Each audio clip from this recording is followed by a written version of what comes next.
Hey guys, I'm Sarah. Welcome back to my channel. Today I'm going to be doing what was supposed to be part 1, but is now part 2 of my Christian fantasy recommendations video, and these are Christian fantasy books without magic. I apologize for last week with the video I put up that said it was part 2. Initially the without magic was going to be the first video, but I accidentally in that first video included a book that actually does have a magic system, and then I realized it a little too late, and then I was like, oh great, I have to refilm it, but I still have to post a video, so that's why those two got flip-flopped around, and I am now refilming this video. And so yeah, I apologize for that, but that confusion, if there was any confusion on that, I tried to clear it up in the description and the comments of the last video, but if you want to see that video, by the way, I'll link it down below, but yeah, sorry about that. I'm definitely going to be very careful about doing that from now on, because I think I got it confused, because originally I was going to put the magic and the non-magic books in one video, but that ended up being too long, so I split it up, but then I forgot what one of them had in it, so sorry about that. But anyways, we are now here to do the non-magical reviews, or recommendations, not reviews, but whatever. And these books are like the ones with magic. They often will have like fantasy type creatures in them, or in, of course, different places because of the fantasy, but they don't have any magic systems or magical elements of any kind. Also, sorry, lost my train of thought there. Oh yes, also I'm going to not really give full descriptions of these because I'm not really that great at it. I'm going to do what I said in the last video, is basically try to give a pitch sentence, which is what we call in the writing world, is when you basically you tell the story's plot line as much as you can in one sentence. So yeah, that's what we're going to be doing today. And the first book or series actually I'm recommending is the Ilion Chronicles by J.L. Knight. If you've watched my videos for a while, you knew this one was coming. I love this series. This is like a new adult fantasy. Obviously, duh, this whole video is about fantasy. I'll sound like an idiot every day. Whatever. Anyways, this series, we follow a group of people who are basically in the land of Ilion. The emperor has taken over and has basically outlawed believing in Ilion, who is God, and this band of people are gathering together to resist his rule and to fight back to gain Ilion's religious freedom, but also their freedom in general, as the emperor is oppressing the people. This is a really, really good series. There are going to be 6 books in the series. Currently there are 5 out. The author's still, I believe, currently writing the 6th one. There are also 2 novellas and 1 short story that go with this series as well, and it is really good. Very action-packed. The characters are all amazing. They go through just a ton of stuff. I will say there is kind of some torture in the third book, yeah, and the violence can be a little more intense sometimes, but there's nothing ever graphically detailed or anything gory or stuff like that. It's just a little intense, so more sensitive readers might be affected by like the torture and stuff that happens in the third book, which is Samara's Peril. So yeah, but really that's my only caveat. These are amazing books, great action, great characters. The world is amazing. There's like different races of people, and there's like some controversy among that, and it's just a really, really good series. I highly recommend it. I first heard about this, I think I first saw this series, at least with my story with it, I saw it on Amazon, I believe. I just saw the covers floating around. I was very new to the whole like Christian fantasy realm and stuff, so I didn't really know much about it. I just knew it was Christian fantasy, and these covers were very pretty, especially this one. Because at the time Exiles wasn't out yet. That was the one that got released when I found Resistance at my library. Oddly enough, I recognized the cover. I was very excited. I picked it up, loved it. They had the other 4 books because Exiles, like I said, had come out at the same time, so they had gotten it. And I loved them. I have no idea how long, it didn't take me long to read them all, even though these are big books. They read very quickly. Yeah, I just fell in love with it. totally adore it. Totally adore J.L. Knight's writing, and just, yeah, highly recommend the series. If you don't pick up any of the other books in this one, at least try this series. Okay, the next series is in a similar vein to the Ilion Chronicles, and that is The Blaze of Akhtar by Trisha Mingrink. The first book is Dare, and this series is basically, it's basically medieval, a medieval-like time period, combined with the Wild West, and like set on our prairie and stuff, and it has assassins and a king who basically wants to destroy Christians and rule all of Akhtar. That is basically the entire premise of this series. And there's also there's redeemed assassins and, you know, non-redeemed assassins, and just a lot of action, a lot of adventure, and just, yeah. This is an amazing series. I really enjoyed this. I also found this one on Amazon first with these covers. These are the old cover editions. They have new covers now that the author has updated them, but I got the old cover editions.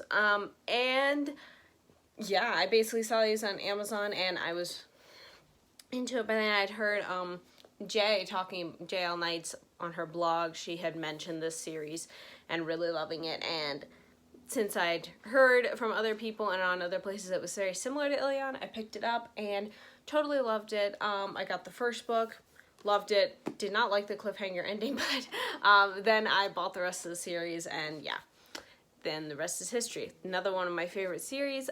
This is going to, I believe, be a 7-book series. Currently there are 5 books out, plus 1 novella. And yeah, it's not finished yet, but the way book 5 ends, it can be a satisfying ending. Yes. What else was I gonna say? I was gonna say something else about it, but don't know what it was. Yeah. But yes, really love this series. Really recommend this one too. And yep, that's it. I honestly don't know where my brain just went just then. Anyways, the next book I have is actually a standalone, and that is The Lady of Lana Ria by Michaela Bush. This is a standalone. It's a Rapunzel retelling combined with a retelling of The Lady of Shalay, which I believe is a poem. It might have something to do with King Arthur. I'm not up on my ancient poetry, so if anyone knows if that is true, that Lady of Shalay is connected to King Arthur in some way, please let me know in the comments, because I'd like to know. And this one, we basically follow Evangeline. She has been told by her mother that she must stay in this old guard tower that they live in outside of the kingdom of Lana Ria. She must stay there because the king has cursed her that if she steps 1 foot outside the tower, she will immediately die. So she just lives out her days in this guard tower and just learning about herbalism and doing her normal things, when a kingdom guard comes across her tower, and his name is Gabriel, and they strike up a friendship, and there's this sickness going around in the town that is it's a curse, but it really kind of isn't, and they're just trying to figure out how to help the people there, plus also figure out what in the world is going on with this curse and stuff. It's really good. It's a very sweet, I wouldn't say it's slow, but it is a less fast-paced book than some of these other ones I'm listing, like Ilion or Blaze of Akhtar. It's mostly a romance, but there is some action and adventure stuff. There is also a character who uses witchcraft, but the witchcraft stuff is never detailed or glorified. It is very much pointed out as a bad thing. Evangeline is kind of coerced a bit to try to learn it, but she doesn't. She refuses to and avoids it at all costs. So yeah, there is a little bit of that in there, but like I said, nothing's ever detailed or, you know, glorified in that way. And yes, I really, really love this book. It's just a very sweet, clean romance, and just, I don't know, I just really, really love it, and it's one of the best Rapunzel retellings I've read. So, and that's saying a lot, because Rapunzel's my favorite fairy tale, so, you know, when I find one that works out and is really good, I really, really love them. Okay, sorry, I had to wake up the iPad again. As the next book I have to recommend is Heart of Red, Blood of Blue by Rebecca Belliston. Belliston? Yeah. And this is also a standalone. This one basically, in this kingdom, basically, Giselle, this girl. I think her name's Giselle. I don't actually remember her name. This girl, okay, who may or may not be named Giselle, she, is basically the remaining sole, heir to her kingdom, because basically all her other siblings have been, all her brothers and stuff have been killed off, and her father decides to pull her out of hiding and marry her off in this political marriage to this old, disgusting, horrible dude in this next kingdom, and her response is like, yeah, no, I'm not doing that, Dad. So she runs away, and then she ends up getting stuck in between this giant war that is going on between her father's kingdom and a different kingdom that I think originally they had like a betrothal alliance between, because she was going to marry the other king's son, but that fell apart into horrible disrepair, so they're now fighting. And yeah, and she basically has to find out how to stop all this war and, you know, figure out, like, and stop this guy from, like, who has been going around killing her siblings, from keep him from killing her too. And yeah, it's just, it's a fantasy adventure. I would say out of all these books, this one has the least faith content. I mean, she prays to God and she does mention him a few times, but it's very much just a very light touch. As opposed to some of these other books which have more faith content. I had never heard of this book until Oshina mentioned it on her channel, and then I was like, I'd never heard of this. So I was gonna look into it, and then lo and behold, my library ended up having it, and I'm like, I just heard about this book, and then I go to the library, and there it is, sitting on the shelf, and it's like, really?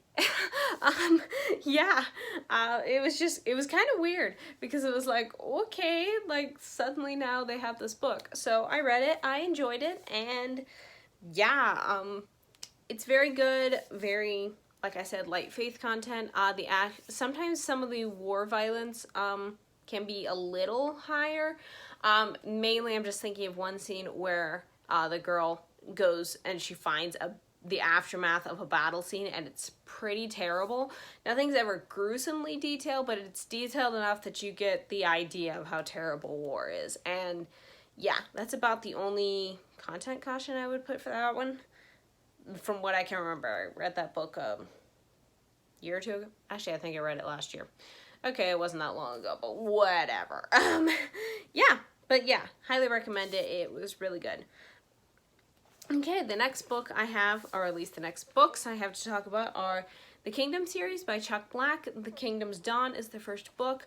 This is a 6-book series. I'm also going to mention at the same time its companion series, The Knights of Erythrae, which is also a 6-book series. Sir Kendrick and the Castle of Belle Leon is the first book in that series.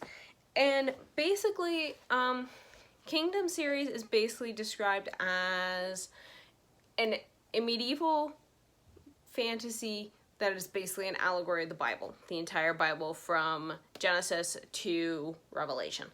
And the Knights of Erythrae are basically, not retellings, but allegories of principles of the Christian faith, or like characteristics or something like that.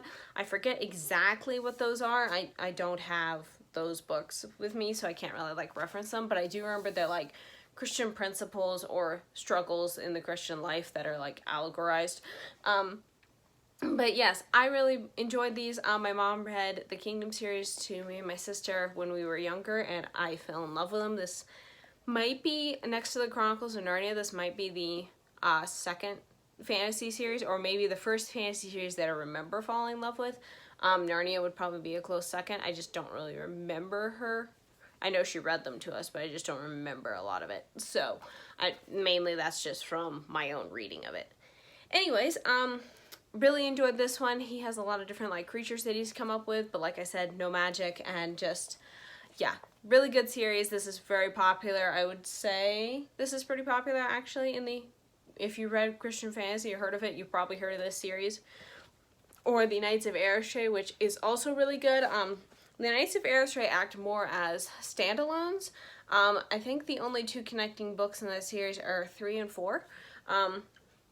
Which kind of have characters that overlap with each other in those two and kind of events that they talk about. The rest of the books seem to be, from my understanding when I read them, they were pretty much like standalones. You could like literally read them out of order, and it didn't matter because I ended up reading them out of order because my library didn't send them all to me at the same time, so I ended up like reading multiple ones out of order. But yeah, which became difficult because I ended up reading book 4 before book 3, and those are the two that are connected. So it's like when I got to book 3, it's like I almost kind of knew what was going on. So, yeah, I would still highly recommend them. They are really, really good books. Yeah, just really good, really clean, and just, they're amazing. And the last book I have to talk about is on a very different vein, and that is the Isle of Swords trilogy by Wayne Thomas Batson. This is basically, I would describe this as Pirates of the Caribbean, but Christian. It's basically a Christian Pirates of the Caribbean. From what little I know of Pirates of the Caribbean, because I haven't watched those movies. But I do know enough of the concept to know this would probably be like the Christian version of it. And yeah, basically we follow this group of pirates who end up getting roped into, somehow they end up getting roped into finding, it's a Christian artifact. I believe it's the nails that they believe held Jesus on the cross.